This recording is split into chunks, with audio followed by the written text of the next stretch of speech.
जैसा कि आपको मालूम है, पिछले करीब एक महीना भर से हम लगातार 26 नवंबर की राष्ट्रव्यापी हड़ताल की तैयारी कर रहे हैं। यह हड़ताल पूरे देश की 10 केंद्रीय ट्रेड यूनियनों, केंद्र सरकार के कर्मचारियों, राज्य सरकारों के कर्मचारियों और हरियाणा में सर्व कर्मचारी संघ हरियाणा के नेतृत्व में यह हड़ताल की जा रही है। इस हड़ताल के जो हमारे मुख्य मुद्दे हैं, उनमें सबसे नंबर 1 पे हमारा पहला मुद्दा है कि सरकारी महकमों के निजीकरण पर रोक लगाई जाए, सरकारी महकमों का विस्तार किया जाए और इनमें जितने भी खाली पद पड़े हैं उन तमाम पदों को पक्की भर्ती प्रक्रिया के जरिए भरा जाए और किसी भी कीमत पर ठेकेदार को बीच में ना लाया जाए, ठेकेदारी प्रथा को ख़त्म किया जाए। दूसरी हमारी जो प्रमुख मांग है वो ये है कि कच्चे कर्मचारियों को, तमाम तरह के तमाम महकमों के तमाम कच्चे कर्मचारियों को रेगुलर किया जाए, रेगुलर करने तक उनको समान काम समान वेतन दिया जाए। और इसी के साथ जो परियोजनाओं के कर्मचारी हैं, जिसमें आंगनवाड़ी वर्कर हैं, आशा वर्कर हैं, मिड डे मील वर्कर हैं, सफाई कर्मचारी हैं और बहुत सारी परियोजनाओं के कर्मचारी हैं, उन तमाम तरह के लोगों को कर्मचारी का दर्जा दिया जाए और न्यूनतम वेतन 21,000 रुपये लागू किया जाए। हमारी लगातार कर रही होगी, लोगों के बीच जा रहे हो, सरकार फिर भी नहीं मान रही, प्रदर्शन लगातार किए जा रहे हैं, फिर भी निजीकरण पर अड़ी हुई है सरकार। व्यवस्थाएं कैसी देखी जा रही है?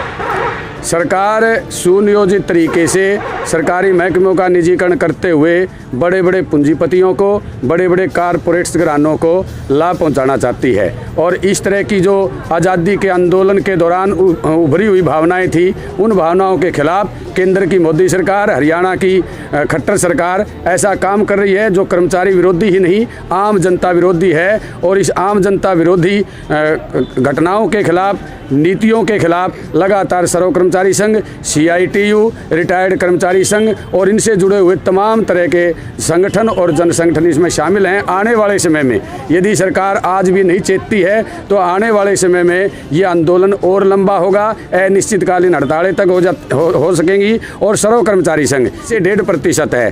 कोरोना मारेगा नहीं मारेगा मालूम नहीं, लेकिन सरकार की जन विरोधी नीतियाँ बुरी तरह से जनता को निचोड़ के रख देंगी। और अभी पिछले दिनों हम इस आंदोलन के जरिए, इस हड़ताल के जरिए किसानों के तमाम आंदोलनों का समर्थन करते हैं। 2 दिन पहले आधी रात से सरकार ने जो बहुत ही घिनौनी हरकत की, कायराना हरकत की, किसान नेताओं को गिरफ्तार किया और अब भी गिरफ्तारी लगातार जारी है और बॉर्डर सील कर दिए गए, दिल्ली पहुंचने से रोक दिया गया। संविधान में दिए गए जनतांत्रिक लोकतांत्रिक अधिकार को कि आप किसी सड़क पर किसी भी प्रदेश के व्यक्ति को नहीं रोक सकते, लेकिन सरकार बेशर्मीपूर्ण तरीके से तानाशाही और दादागिरी पर उतर रही है। हम किसान आंदोलन का पूरा समर्थन करते हैं और फौरन तौर पर किसान नेताओं को रिहाई की मांग करते हैं। सरकार के नेको दावे हैं कि महिलाओं को सम्मान देने की बात की जा रही है, निजीकरण पर उतरी है, आप भी महिलाएं हैं, सड़क पर उतरी हैं, तो किस प्रकार से देखा जा रहा है, सरकार क्या ठीक कर रही है?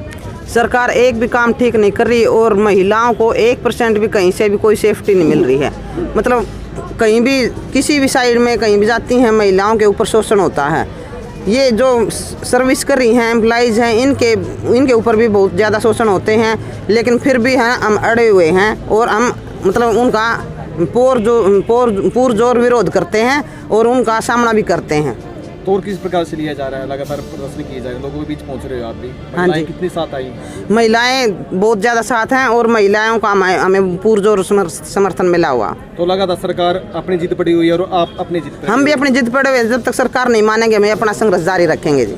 तो वर्षों से चले आ रहे हैं प्रदर्शन, तो ऐसे सरकार नहीं मान रही, फिर भी सरकार तो मानने की, सरकार जब तक हम मतलब अपने प्रदर्शन धरने खत्म नहीं करेंगे, हम भी संघर्ष करते हैं, लड़ाई करते हैं, जोर शोर से आगे बढ़ते हैं और उनका मतलब मुकाबला करते हैं सरकार का।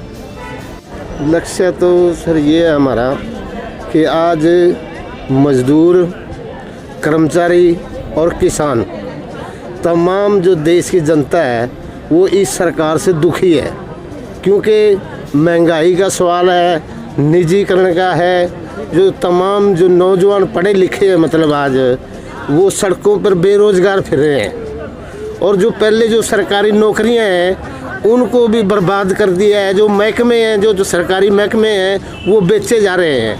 जो हमारी centre of Indian trade union है, पूरे देश का सबसे बड़ी ट्रेड यूनियन है CITU, और सर्व कर्मचारी संघ के साथ आज पूरे देश के अंदर उन जो सरकार की जो मोदी की जो नीतियां हैं सरकार की, उसके विरोध में आज हम पूरे देश के अंदर स्ट्राइक कर रहे हैं। और ये स्ट्राइक या अकेला मतलब कर्मचारी नहीं कर रहा, आज पूरे देश का जो मजदूर है वो भी, और सर्व कर्मचारी संघ के सर्व कर्मचारी संघ और किसान सभी दुखी हैं और सभी मतलब हड़ताल में शामिल है।